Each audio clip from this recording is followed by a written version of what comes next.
floor is yours.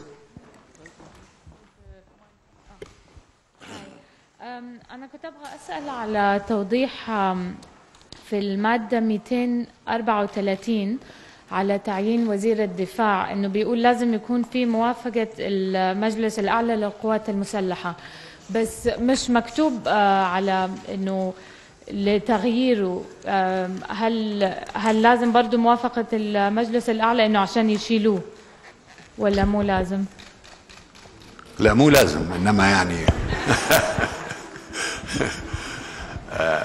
إنما المادة 234 أولا ضروري نلاحظ أنها في المواد الانتقالية وليست في المواد الدائمة للدستور، وإنها بتعمل يعني effective لدورتين رئاسيتين فقط، وبالتالي وزير الدفاع هيصبح عضو في الحكومة، فإذا الحكومة أقيلت بيقال كل الوزراء، ويصير تعيين الوزير الدفاع يا إما هو نفسه أو غيره، ودي مسائل متروكة للعملية السياسية وتشكيل الحكومة.